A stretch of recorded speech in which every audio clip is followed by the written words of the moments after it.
नमस्ते फ्रेंड, आप सभी का स्वागत है।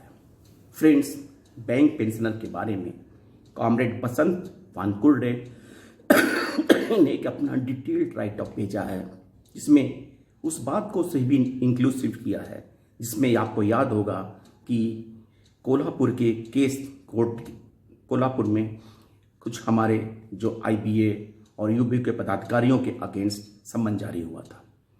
Sir, how many banks have invested their pension trust fund is to be exposed.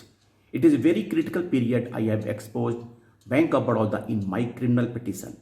The bank has invested 96% of their pension fund in share market as against 15% funds as per the Income Tax Rule 67. The information is obtained under RTI Act. It has been already exposed to EPFO has invested 90,000 crore of the pension fund, out of which 30,000 crore was invested in Ambani companies. The points are covered in my case are: IBA is illegal body not registered under any prevailing law of India. They are assuming authority in themselves and acting on their whims. The RTI application was returned by IBA stating that they are not amenable under the RTI and writ. The application was represented by me giving reference of R.K. Jain versus IBA case. Moreover, I have given the definition of state to IBA. Moreover, a reference of Asian Resurfacing Roads Private Limited versus CBI case verdict of Apex Court, wherein the court has vacated all stays in civil and criminal cases. Second point, in the reply of my legal notice, they have agreed that their establishment was in 1946. They have not renewed their registration under any law of India after 1947. That is independence of India. Such individuals can never claim that they are not amenable to any prevailing law in India. Third, they are performing bipartite on the strength of a specific mandate from banks. If this submission is accepted by court, all bipartite shall become void. Fourth, a specific mandate is nothing but power of attorney which attracts stamp duty which is never paid by IBA, hence all bipartite are illegal. Even the Apex Court has upheld that joint note has no force of law in Bank of Baroda versus G. Palani judgment on 30th February 2080 judgment. 6. EOBU founded in 1997 after BEPR 95 in line with IBA's formula, hence they cannot decide retirees' problem. Moreover, retirees have not given any authority to either IBA, EOBU or unions to solve their problem. All amendments in BEPR 95 are the help of Gazette which are not laid on the table within 6 months from its publication and converted into law, for which I had made the Undersecretary of FM party to this position. But since prior permission was not obtained, I removed his name from the list of accused or want of sanction. Actually, the sanction is required while trial of the case. For this, I had a strong evidence of FM signature on one Gazette with instruction to be laid on the table of both the houses after 15 years of the pension amendments.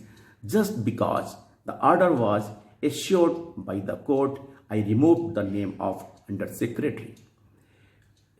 When IBA says that there is no contractual agreement with retirees, then how to the retirees health policy bears the name IBA Canara Bank Health Policy or IBA and name of the bank health policy?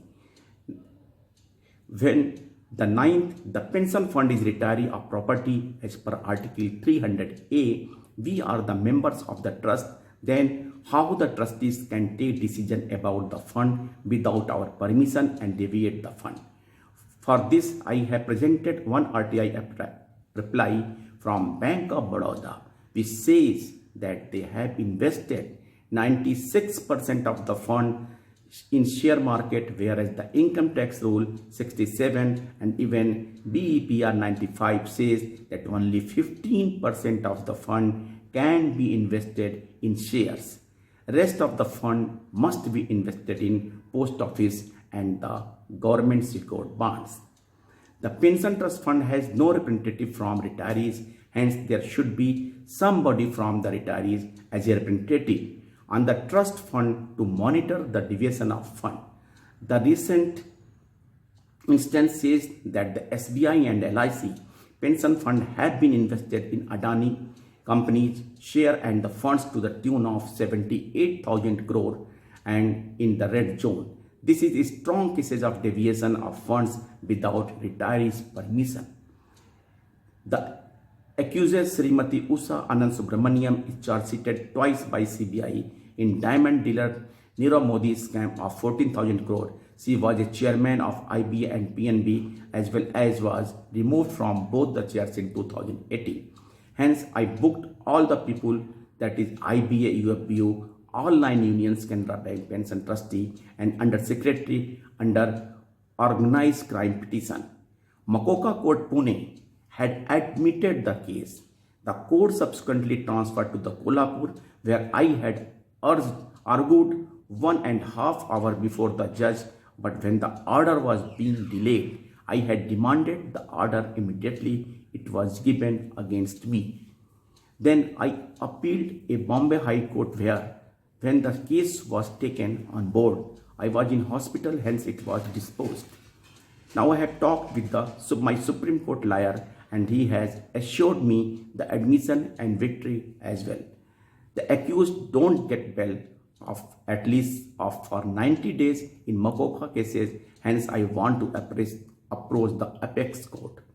In the meantime, the police machinery has sent further reminder to the report. The police by email also. Now they can be summoned by police by one more notice. The court assured me today to take strong action if the accused failed to report before 24th March 23. The police machinery is supposed to give one report about all accused. Though the Canara Bank trustee has reported last week and given his say, it cannot be disclosed as protocol to anybody before the report is submitted to court. As such, I will have to wait till the report is submitted to court. You can call me anytime, Comrade Basant Kakunte. And this is all about the information given by Sri Basant Kakunte, the comrades. If thus according to the police and according to the court, अगर 24th March तक वे appear नहीं होते हैं, they will take the strong action against the accused as in the petition. Thank you friends. Namaskar.